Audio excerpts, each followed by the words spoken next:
রাতে বালিশে মাথা রেখে এই দোয়া 11 বার পড়ুন।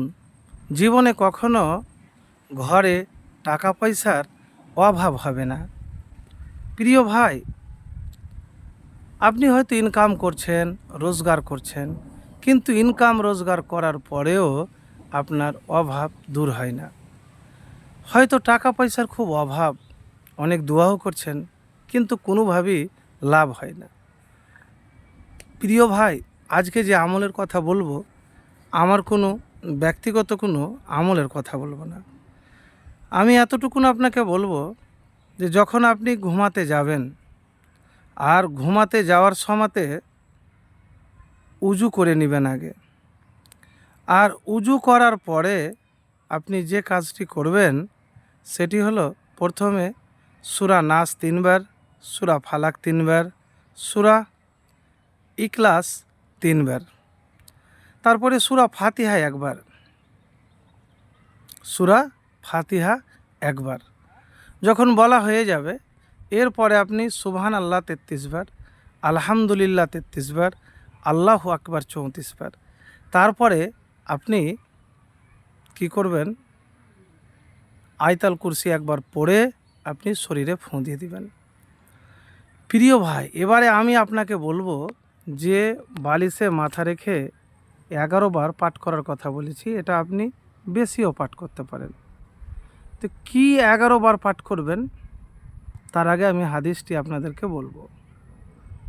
প্রিয় ভাই, আবু উমামা আল বাহিলি রাজিয়াল্লাহু তাআলা আনহু হতে বর্ণিত আছে, তিনি বলেন, আমি রাসূলুল্লাহ সাল্লাল্লাহু আলাইহি সাল্লামকে বলতে শুনেছি, যে ব্যক্তি ঘুমানোর উদ্দেশ্যে পবিত্র অবস্থায় বিছানায় যায় এবং ঘুম না আসা পর্যন্ত আল্লাহ তাআলার জিকির করতে থাকে, সে পার্শ্ব পরিবর্তন করার আগেই আল্লাহ তাআলার নিকটে দুনিয়া ও পরকালের কল্যাণ হতে যা কিছু প্রার্থনা করবে, আল্লাহ তাআলা তাকে নিঃসন্দেহে দান করবে।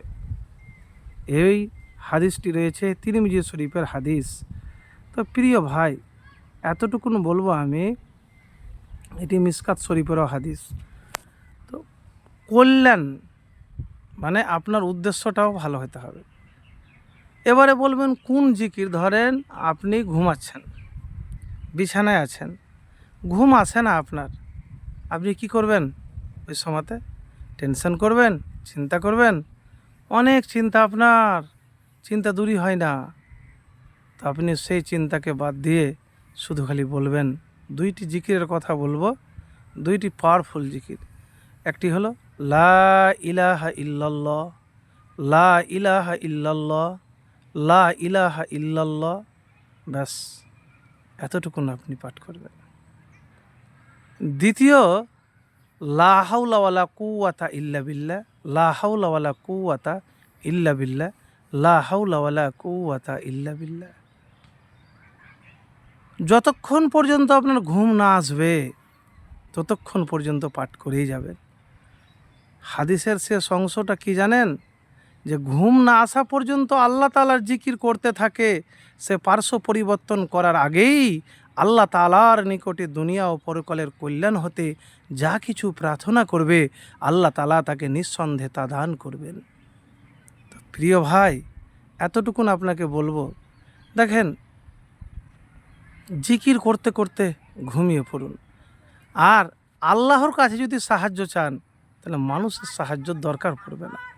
চাওয়াটা যদি আল্লাহর কাছে হয়, সাহায্য যদি আল্লাহর কাছে চান, তাহলে দুনিয়াতে আল্লাহ আপনাকে কারো কাছে হাত পাততে দিবে না।